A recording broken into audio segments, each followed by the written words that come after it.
Buenas, vamos a hablar acerca del manejo de la hiperglicemia en el periodo perioperatorio. Mi nombre es Eduardo Carlos Paucar Holgado, soy residente de endocrinología del Hospital Rebagliati. Yendo directamente a lo que es el tema, sabemos que la hiperglicemia es una condición deleteria para el paciente y sobre todo hospitalizado, ¿no? En este contexto, se considera en el periodo perioperatorio una glucemia mayor a 140 miligramos como la que puede ocasionar alteraciones diversas que vamos a mencionarlas a continuación. Este problema de la hiperglicemia en el paciente perioperatorio ocurre normalmente entre 32 a 38% de todos los pacientes hospitalizados en salas generales. Bueno, pusimos aquí 30 a 40%. En sí la estadística es más del 30%, ¿no? Algunas bibliografías refieren que puede ocurrir en el 41% de los pacientes que están en unidades de cuidados intensivos o en un 44% en los pacientes que están con falla cardíaca, ¿no? En general, gran parte de los individuos pues, que son sometidos a procedimientos quirúrgicos, la tercera parte aproximadamente va a sufrir esta condición. Sabemos que la etiología de esta hiperglicemia puede ser farmacológica, por una diabetes mal controlada o por el llamado la llamada hiperglicemia por estrés, ¿no? Esta hiperglicemia por estrés es una respuesta hipermetabólica, valga la redundancia, al estrés. Este hecho puede presentarse tanto en personas con o sin diabetes mellitus y usualmente está asociado pues o juega un papel muy importante lo que son las hormonas contrarreguladoras como está pues las catecolaminas, el cortisol. También tenemos la gluconeogénesis hepática y la resistencia a la insulina, que son condicionantes que pueden favorecer esta situación. Sabemos también que la hiperglicemia a largo plazo pues puede causar daño micro y macrovascular. Y en el contexto de un paciente agudo, la hiperglicemia va a producir cambios a nivel del sistema inmune y la coagulación, además de las fluctuaciones en los niveles de glucosa. Estas fluctuaciones van a producir apoptosis, ¿no?, en las células endoteliales, y al producir esto van a causar una disfunción endotelial. Bueno, inicialmente se consideraba que la hiperglicemia del estrés era un fenómeno adaptativo beneficioso, ¿no? Eh, Porque supuestamente se disponía de mayor cantidad de sustrato energético, y este detalle hacía que no sea evaluado rutinariamente en los pacientes durante el periodo perioperatorio, pues. Sin embargo, a partir de los años 90, se empieza a ver que el exceso de glucosa en estos pacientes llevaba a desenlaces adversos, ¿no? Eh, bueno, se ha determinado también que los niveles de glucosa postoperatorios inferiores a 200 miligramos por decilitro se podían asociar a un menor riesgo de infección. Actualmente no existe evidencia científica concluyente para recomendar lo que es un valor específico para guiar la terapia en un paciente hospitalizado, incluyendo a los que son pacientes sometidos a procedimientos quirúrgicos. Se dice que los principales estudios que se han evaluado en un control estricto de las glucemias con el objetivo de disminuir la mortalidad con valores meta, pongámoslo así, de glucosa entre 80 y 110, en su mayoría de los pacientes, solo han podido demostrar mayor episodios de hipoglicemia, ¿no?, sin un beneficio claro para la gran mayoría de los pacientes. En este contexto, ¿cómo nosotros evaluamos a un paciente con hiperglicemia en el periodo perioperatorio? Bueno, sabemos que existen distintas modalidades para evaluar tanto el valor de la glucosa como el control de los pacientes. Todas estas formas de medición de la glucosa van a presentar algunas limitaciones y algunas ventajas. Si bien es cierto, aunque se utilicen de manera indistinta tanto la glucosa plasmática y la glucosa sanguínea, esta primera, ¿no? Que es la glucosa plasmática, por ejemplo, va a estar influenciada por el contenido de agua en el plasma, que es mayor, ¿no? Y en la glucosa en sangre va a estar influenciada principalmente por la cantidad de glóbulos rojos, en este caso el hematocrito. Otra forma de medición es pues la glucosa capilar, ¿no? La glucometría famosa.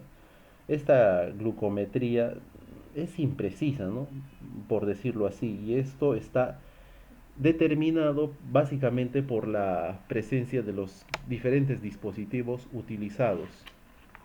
Estas tienden a suprevalorar la glucosa en estados postprandiales, se dice que hasta en un 8%, y van a subvalorarla en condiciones de hipoperfusión tisular.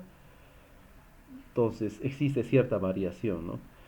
Se dice también que las mediciones arteriales van a ser consideradas las más precisas y también son aquellas que van a reportar valores un poco más elevados. Pero dentro de todas estas, pues serían las que se podrían utilizar de mejor forma.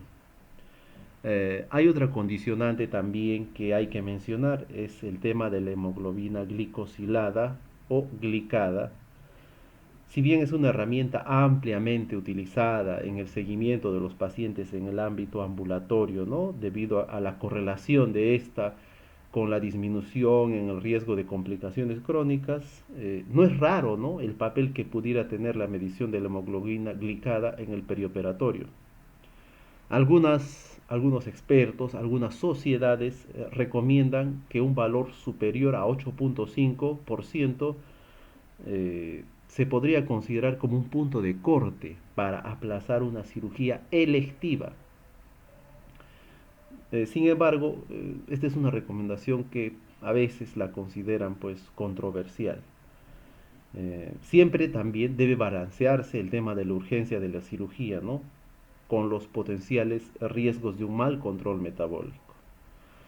Es también, cabe la pena señalar también que los valores elevados de hemoglobina glicada mayor a 7 preoperatorios se han asociado con un mayor riesgo de reingreso en los pacientes en los 30 primeros días, ¿no?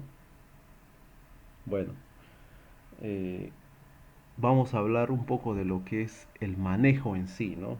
Vemos un cuadro en donde se evidencia el régimen de tratamiento un día antes de la cirugía y un día, el mismo día de la cirugía, cuáles son los tipos de insulina que se deberían usar, ¿no? Mencionamos la insulina justamente porque la insulina pues es el medicamento que más frecuentemente está usado para el control perioperatorio de los pacientes, ¿no? Es necesario conocer las presentaciones disponibles, las conocemos creo en todas las especialidades, las que de acción intermedia, las de acción prolongada, que básicamente se usan en el componente basal, ¿no? Y el mecanismo, solo para mencionar, es pues suprimir la producción hepática de glucosa, con lo cual se mantendría un nivel de glucosa en estado de ayuno, ¿no?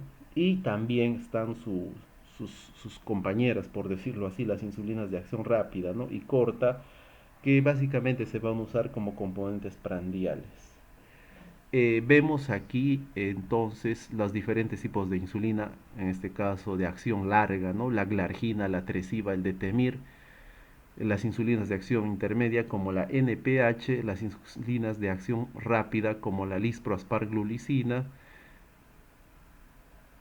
en este caso serían acción corta y ultracorta, las primeras son acción ultracorta, la cristalina también.